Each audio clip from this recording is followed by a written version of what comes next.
অদ্ভুত এক ঘড়ি যেটি চলছে উল্টো পথে। সেকেন্ড, মিনিট ও ঘন্টার কাঁটা বাদিক থেকে ঘুরলেও সময় একটুও ভুল হচ্ছে না। লাল আলোয় সাজানো গোলাকার এই ঘড়িটি প্রথম দেখায় স্বাভাবিক মনে হলেও সময় দেখতে গিয়ে পড়তে হয় ধন্দে। এই এদিকে আয় তো, এই ঘড়িটা দেখতো। আমি তো ঘড়িটা দেখে বিস্মিত, এই ঘড়িটা কেমন উল্টো চলছে।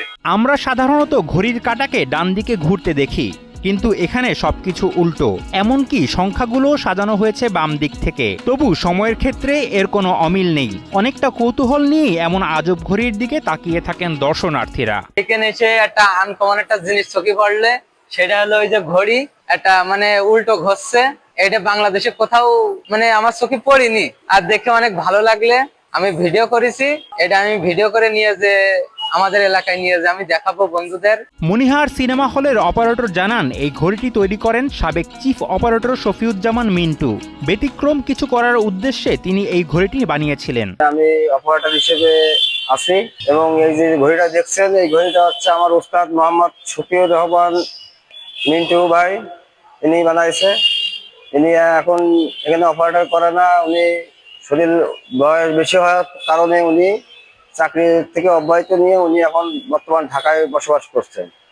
এখন এই ঘড়ি দেখাশোনার দায়িত্ব সম্পূর্ণ আমার পরে দিয়ে সে চলে গেছে। হ্যাঁ, ঘড়িটা এখন বর্তমান ঠিক আমার ওস্তাদ যেভাবে বানায় দিয়ে গিয়েছে ঠিক ওইভাবেই এখনো পর্যন্ত রানিং আছে।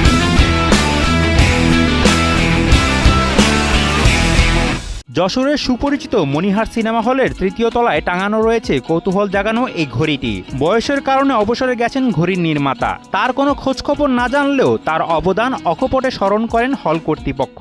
দর্শকরা বলে যে ভাই ঘড়িটা দেখে আমরা বিস্মিত হই, ঘড়িটা উল্টো চলে কেমন করে, আবার সময় তাদের ঘড়ির সাথে মিলিয়ে নেয় যে আসলে সময়টা ঠিক আছে কিনা, ওই ঘড়ির সাথে এই ঘড়ি আসলে সময়টাও ঠিক আছে কিন্তু ঘড়িটা উল্টো চলে। এর কারণ হচ্ছে এই হলের যিনি প্রধান অপারেটর ছিলেন মোহাম্মদ মিন্টু ভাই ঘড়িটা নিজের মেধা থেকে তৈরি করেছিলেন এবং দীর্ঘদিন যাবৎ ঘড়িটা এখনো চলছে, উল্টাই চলে।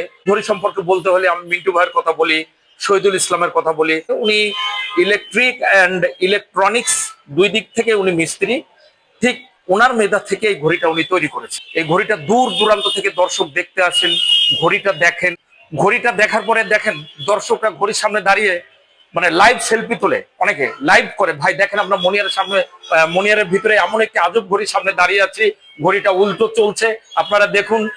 আমরা কখনো দেখি নাই, বাংলাদেশের যে প্রান্তেই গেছি কিন্তু এই উল্টো ঘড়ি কখনো আমরা দেখি নাই। উল্টো ঘড়ি কোনো ভূতুরে কাণ্ড নয়, বরং আধুনিক বিজ্ঞান ও মেধার এক অনন্য সমন্বয়। মনিহার সিনেমা হলের এমন আজব ঘড়ি প্রমাণ করে যে মানুষ তার কর্মের মধ্যেই বেঁচে থাকে। যশোর থেকে ফিরোজ গাজীর পাঠানো তথ্যচিত্রে ডেস্ক রিপোর্ট, কালের কণ্ঠ।